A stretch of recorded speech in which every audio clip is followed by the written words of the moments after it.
치과 의사로서 요즘 제가 가지는 생각은 굉장히 해자스러운 치료라고 생각을 하거든요. 미용적인 측면에 이제 환자분들이 필요성을 느끼기는 하지만 기능적인 면에서나 장기적인 치아의 건강을 유지하는 측면에서는 필요성을 잘 못 느끼시고 그런 이유 때문에 결정하시는 경우는 적다라고 생각이 되어지거든요.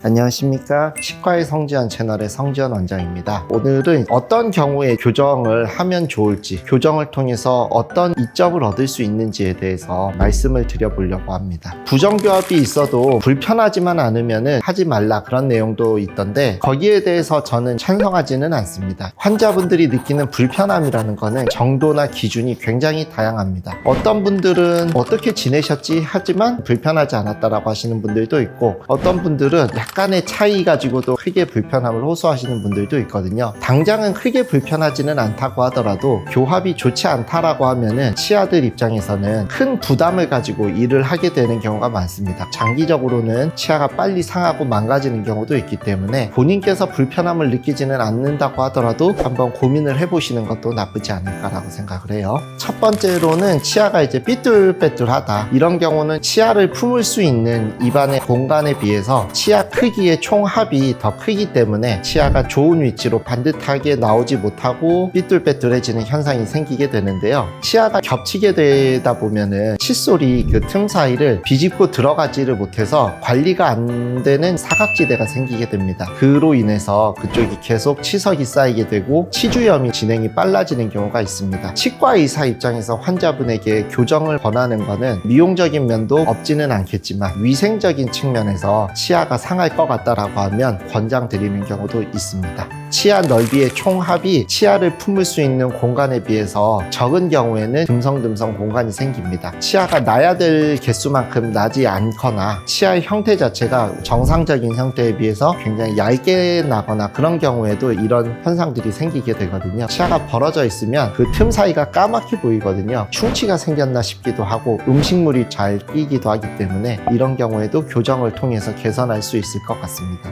앞니 사이가 벌어져 있는 경우에는 발음이 새서 불편함을 호소하는 경우도 있거든요. 공간의 메움을 통해서 발음이 새거나 하는 현상도 줄일 수 있을 것 같습니다. 윗턱의 위치하고 아래턱의 위치가 조화가 되지 않는 경우가 있습니다. 대부분은 윗턱이 아래턱에 비해서 2mm 정도 앞쪽에 위치하는 게 가장 이상적인 형태라고 하는데요. 물론 이제 정확하게 2mm를 맞추는 경우는 없고 조금 더 나온 경우도 있고 좀 적게 나온 경우도 있습니다. 대부분의 경우에는 보기 싫거나 하는 정도는 아닌데 이 정도가 이제 심해지면 미용적으로도 기능적으로도 아쉬운 부분이 생기기 때문에 교정을 고민하게 됩니다. 윗턱이 앞으로 나와 있고 아래턱이 들어가 있다, 무턱이라고도 하죠. 개그맨 박명수를 그런 경우로 꼽기는 하는데요. 앞니끼리 잘 닿지가 않아 가지고 면을 끊어서 먹기가 힘들어 하는 경우도 있기는 하고요. 이런 경우는 교정을 통해서 위 앞니를 안쪽으로 집어넣으면서 잘 맞출 수 있기 때문에 심리적으로 개선할 수 있는 여지가 큰 케이스라고 생각을 하시면 될 것 같습니다. 그리고 이제 반대로 아래턱이 좀 나와 있는 경우인데, 아래턱이 크다 보면은 턱관절 입장에서도 부담이 되는 경우도 있기는 합니다. 이런 경우에는 교정을 통해서 치아 위치만이라도 바꿔준다거나 심한 경우에는 수술을 동반해서라도 좋은 턱의 위치를 잡아주려고 하고 있습니다. 가장 대표적인 경우가 개그맨 김구라 씨가 턱이 돌출감이 있다고 하죠. 좀 전에 말씀드렸던 거는 윗턱과 아래턱의 위치가 전후 관계가 좋지 않은 경우를 말씀드렸고요. 상하 관계를 말씀드려보려고 하는데요. 일반적으로 위치아랑 아래치아와의 상하 관계 같은 경우는 위치아가 아래치아를 약 2mm 정도 덮고 있는 것을 평균적인 관계라고 생각을 하고 있는데요. 2mm 이상을 덮기 시작하게 되면은 과계교합이라고 표현하고, 2mm보다 더 얇게 접하고 있거나 앞니랑 어금니를 물었음에도 불구하고 열려 있는 경우가 있습니다. 이런 경우에는 이제 개방교합이라는 표현을 씁니다. 과계교합 같은 경우는 교합력이 굉장히 좋으신 분들이나 연령대가 올라가면서 어금니들이 많이 깎이면서 나타나는 현상 중 하나라고 생각하시면 될 것 같은데요. 보기도 좋지는 않고요. 더 심하게 진행되면은 아래 앞니가 위에 입천장 쪽을 찍으면서 문제가 되기도 하고 치아의 마모도도 심해지고 턱 관절에도 많이 부담을 주는 형태이기는 합니다. 개방교합 같은 경우는 앞니로 면을 끊어 먹기가 힘들어져 있다라는 첫 번째 불편함이 될 것 같고요. 그리고 다물었는데 앞니가 벌어져 있으면은 미적으로는 아쉬움이 남기 때문에 교정을 적극적으로 고려해 보기도 합니다. 앞니들 사이에 있는 선을 정중선이라고 하는데요. 위의 정중선과 아래 정중선이 일치하는 게 가장 이상적이라고 합니다. 하지만 대부분의 경우는 완벽하게 일치하지는 않고 약간씩은 틀어져 있는 경우가 있습니다. 가장 대표적인 이유가 누구에게나 다 있는 안면 비대칭도 이유가 될 수도 있고요. 아니면 한쪽 치아가 개수가 부족하거나 뒤쪽 치아가 틀어져도 정중선은 같이 틀어지게 돼 있거든요. 정중선이 틀어져 있으면은 미용적으로도 마이너스가 생기기도 하기 때문에 아니면 다른 문제가 정중선으로 드러난 경우일 수도 있기 때문에 이런 경우에도 교정 치료를 고려하기는 합니다. 교정을 한다고 해서 정중선을 무조건 맞출 수는 없기는 합니다. 왜 그러냐면은 치아 개수가 하나가 비거나 아니면 안면 비대칭이 심하거나 하면은 정중선을 완벽하게 맞추는 건 어렵거든요. 보통은 2mm 안쪽으로 틀어지게끔 하려고 노력을 하고 있고요. 2mm는 그럼 어디서 나온 기준이냐 하면 남의 치아를 봤을 때 2mm 정도 정중선이 틀어진 경우는 대부분은 인지하지 못한다라고 해요. 치아가 위치나 개수가 이상한 경우에도 교정을 생각하게 되는데요. 치아 개수가 하나가 부족하거나 이런 경우는 빈 공간으로 주변 치아들이 쓰러지면서 제대로 기능을 못하게 됩니다. 그런 경우에는 교정을 고려해야 될 것 같고요. 그리고 이제 치아가 안쪽에서 맹출을 제대로 못하는 경우도 있습니다. 이런 경우는 영구치의 위치나 방향이 안 좋아서 못 나오는 경우도 있고요. 유치를 빨리 뽑거나 해서 주변 치아들이 밀고 오는 경우도 있거든요. 그렇게 되면은 치아 한 개가 나오지 못해서 계속 문제가 생기기 때문에 공간을 새로 만들고 치아의 맹출을 유도하거나 맹출을 유도할 수 없는 경우에는 발치를 하고 임플란트나 보철 치료를 통해서 수복하는 그런 치료 과정이 필요할 것 같습니다. 과잉치가 치아를 제대로 배치하는 데 있어서 방해가 되는 위치에 있다. 그러면은 당연히 빼야 되는 거고 사랑니 위치에 뒤에 있는 과잉치가 하나 있다. 이건 별 의미가 없는데 환자가 굳이 나는 빼고 싶지 않아요 하면 굳이 뺄 필요가 없죠. 과잉치가 대부분은 앞니 쪽에 위치하는 경우가 많거든요. 그거는 빼야 되는 경우가 많죠. 내가 봤을 때 전문의라는 거는 하방 저지선인 것 같아.